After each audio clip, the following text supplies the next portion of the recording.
Everyone, welcome back to my channel. আমি পিয়া ব্যানার্জি। আজকে আপনাদেরকে শেয়ার করতে চলেছি আমাদের ঘাটশিলা ট্যুরের সেকেন্ডের ব্লগ। আমরা অলরেডি সকালবেলা আমাদের ব্রেকফাস্ট কমপ্লিট করে আমাদের মুক্তধারা রিসর্ট থেকে বেরিয়ে পড়েছি। আমাদের আজকেও কিছু কিছু জায়গায় যাওয়ার প্ল্যানিং আছে, সব জায়গার ভিডিও আপনাদের সাথে শেয়ার করব।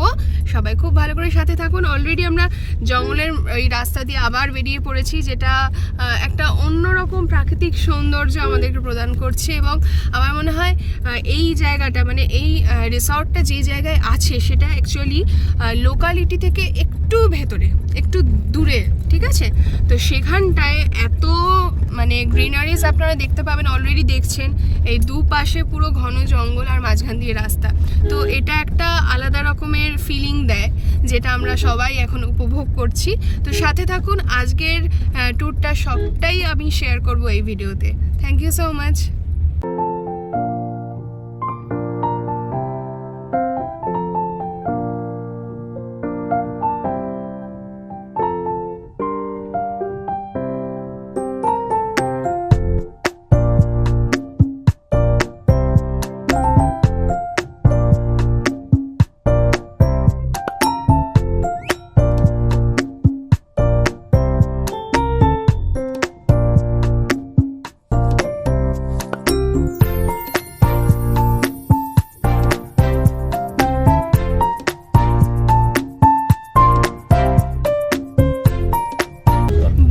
ড্যামের দিকে আমাদের গাড়ি এগিয়ে চলেছে।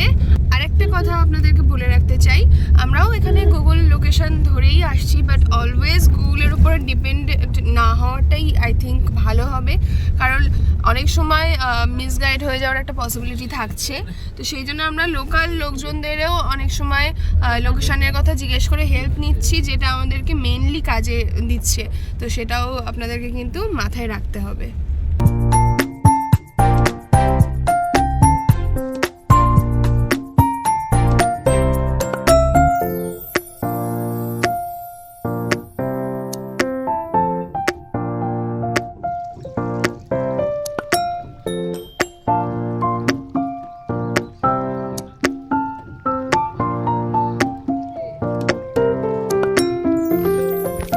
এই যে এখন আমরা বুরুডি লেকের সামনে দাঁড়িয়ে আছি।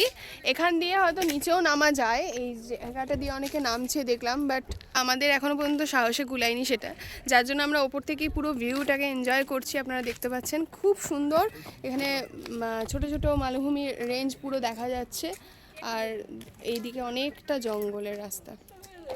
এখানে সবাই দাঁড়িয়ে আছে, আর এই যে তখন থেকে উঁকি মারছে একটু আপনাদের সাথে দেখা করবে বলে। হাই বলো মাম্মা। জায়গাটা খুব সুন্দর, আর অল্প অল্প মানে ঠান্ডা ঠান্ডা একটা ব্যাপারও আছে, খুব বেশি না, কারণ রোদের জন্য হয়তো সেটা ফিল হচ্ছে না। বাট আমার কিন্তু জায়গাটা খুব ভালো লাগছে। আরও নিচটা যদি নামা যেত তাহলে হয়তো আরও সুন্দর লাগতো, কিন্তু সেটা আর হলো না। যাই হোক,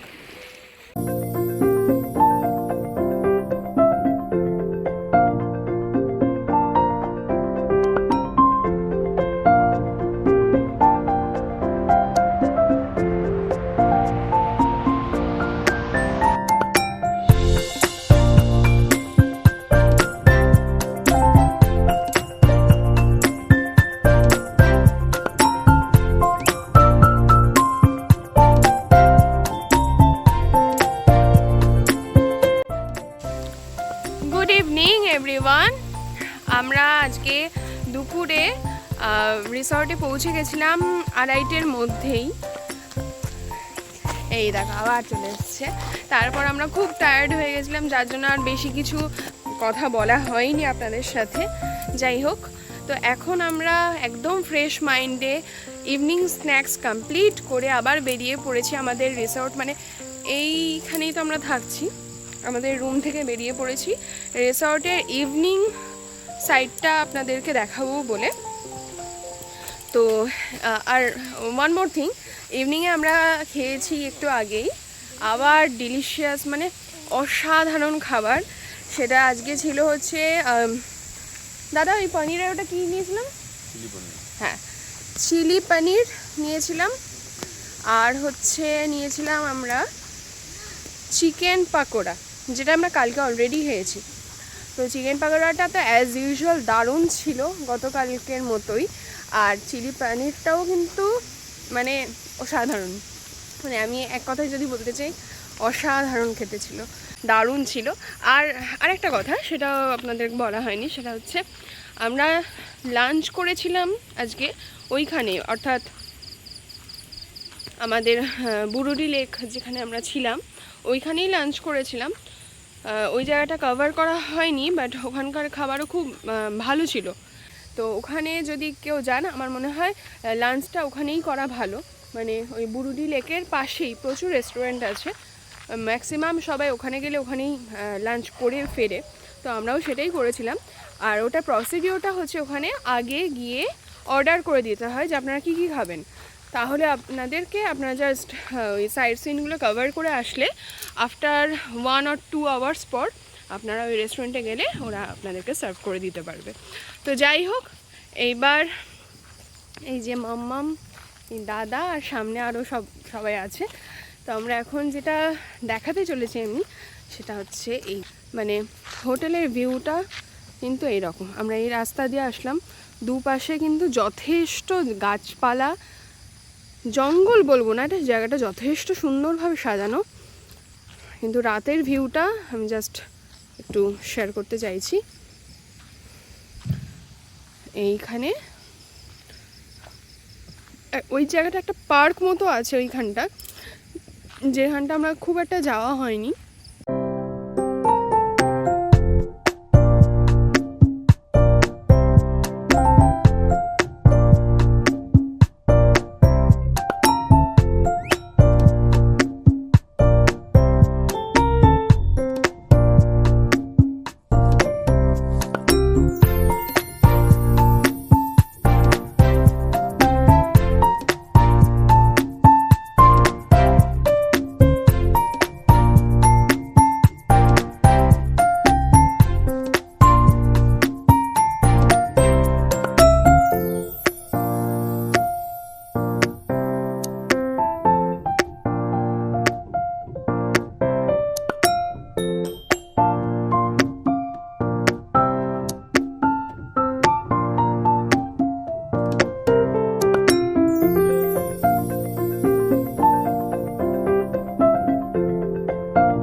যেটা বলছিলাম, আমার এই জায়গাটা আসার খুব ইচ্ছা ছিল, কারণ এই জায়গাটাতে দোলনা আছে যেটা আমার খুব প্রিয়, খুব পছন্দের। তো অলরেডি মাম্মাম আর মা এখানে উঠে পড়েছে।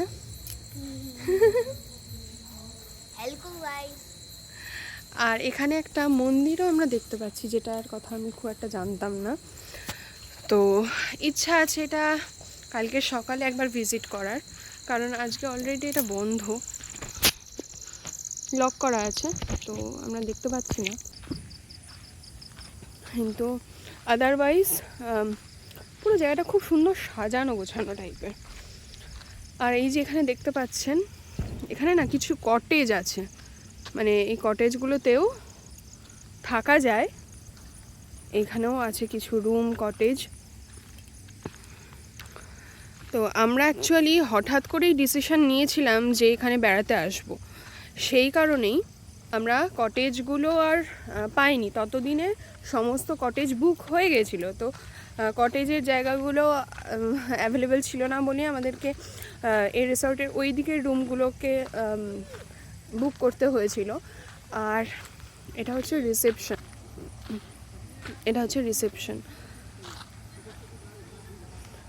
এই হচ্ছে রিসেপশন।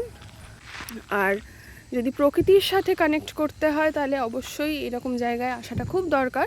যদিও এখানে নেটওয়ার্ক কানেক্ট ভালো নেই, মানে মোবাইল নেটওয়ার্ক থেকে আপনারা ডিসকানেক্ট হলে তবেই এখানে সবথেকে বেশি কানেকশান খুঁজে পাবেন। আর আমরা এইখানেই, এটা হচ্ছে ওদের রেস্টুরেন্ট, ওপেন স্পেস। তো এখানেই আমরা আজকেও ডিনার করব গতকালের মতো। মুক্তধারা রিসর্টের এই ট্যুরটা আপনাদের কেমন লাগছে সেটা কিন্তু অবশ্যই কমেন্ট বক্সে লিখে জানাবেন। আরেকটা জিনিস এখানে আমি একটু দেখাতে চাই, এই টাইপের পেন্টিং, এটা এই রিসর্টের অনেক জায়গাতে দেখা যাচ্ছে। আজকেও যখন আমরা বুরুডি লেকে যাচ্ছিলাম ওই রাস্তায় যেতে যেতে একটা গ্রাম পড়েছিল, যেটা ভিডিওটা আমি শেয়ার করেছি অলরেডি। সেই গ্রামের একটা অদ্ভুত জিনিস দেখলাম, যে মাটির ঘরগুলো আছে সেই ঘরগুলোতে বিভিন্ন রকমের ভাবে আলপনা দেওয়ার মতো করে একটা ডিজাইন, এক একটা ঘরে এক এক রকমের ডিজাইন, ওগুলো খুব ইউনিক লাগছিল আমার। যদিও অনেক শট আমি তুলতে পারিনি, কারণ ওনারা ওখানে দাঁড়িয়েছিলেন, তো জানি না ওনাদের আপত্তি থাকতো কি না, সেই জন্যই আমি তুলিনি। আর এরকমই এই রিসর্টের অনেক জায়গায় এরকম টাইপের পেন্টিং আমরা দেখতে পেয়েছি। আর একটা জিনিস এই রিসর্টে আমার খুব ভালো লাগলো, যেটা আমি একটু আগেই আমার মানে মাকে বলছিলাম, সেটা হচ্ছে এই রিসর্টে আলাদা করে কিন্তু কোনো গ্যারেজ নেই বা গাড়ি পার্কিংয়ের কোনো জায়গা নেই, কারণ এখানে এতটা স্পেস আপনি দেখতে পাচ্ছেন। এখানে যখন যার ইচ্ছা হবে, রিসর্টে যারা আসছে অবভিয়াসলি তারা যে কোনো জায়গায় তাদের রুমের সামনে বা রুমের কাছাকাছি জায়গায় পার্কিং করতেই পারে। তো এতটা স্পেস জুড়ে এটা আছে, আর যেটা এইরকম একটা লোকেশানে আছে বলেই হয়তো সম্ভব। প্রপার একদম টাউনে যদি হতো তাহলে এতটা স্পেস থাকতো কি না আমি জানি না, সিরিয়াসলি জানি না। তবে সকালবেলার থেকেও নাইট টাইমে ভিউটা যেন একটুখানি অন্য রকমের, তো দুটোই খুব মনোমুগ্ধকর আমি অবভিয়াসলি বলবো। আর একটা জিনিস, এখানে যদি কেউ শীতকালে বেড়াতে আসেন তাহলেও মনে খুব ভালো লাগবে, কারণ এখানে মানে বসে রোদ পোয়ানোর মতো অনেক সুন্দর সুন্দর জায়গা আছে। আর আমরা এখন তো অক্টোবরের এন্ড, কিন্তু 2025-এ দাঁড়িয়ে অক্টোবরে এখনও পর্যন্ত শীতের কোনো চিহ্ন নেই, তো যথেষ্ট গরম। যদিও ঠান্ডা ঠান্ডা একটা হালকা আবহাওয়া মনে হচ্ছে এই সন্ধ্যের পর থেকে, কিন্তু দিনের বেলা কিন্তু সাংঘাতিক গরম। তো সেইভাবেই কিন্তু আপনারাও রেডি হয়ে আসবেন যদি কেউ অক্টোবরে আসার প্ল্যানিং করেন। তো আমি আমার এক্সপিরিয়েন্সটা মেনলি মানে শেয়ার করছি আপনাদের সাথে। আপনাদের ডিফারেন্ট ফিলিং হতেই পারে, কিন্তু আমার এই রিসর্টটা খুব ভালো লেগেছে। আমি সবাইকে রেকমেন্ড করবো এখানে আসলে এই রিসর্টটা অবশ্যই আপনারা বুক করতে পারেন, যদি আপনারা নেচারকে মানে কানেক্ট করতে চান। তো এখানে একটা ন্যাচারাল ভিউ, ন্যাচারাল মানে একটা কি বলবো আবহাওয়া অলওয়েজ ফিল করতে পারবেন, যেটা খুবই ভালো লাগবে। আর কলকাতা যাওয়ার পর অবভিয়াসলি এটা আপনারা খুব মিস করতে চলেছেন, আই এম রিয়েলি শিওর। কারণ আমিও মনে হয় কালকের কথা ভাবলেই একটুখানি মন খারাপ করছে, যে কালকে গেলে এই জিনিসগুলো অনেকটাই মিস করব।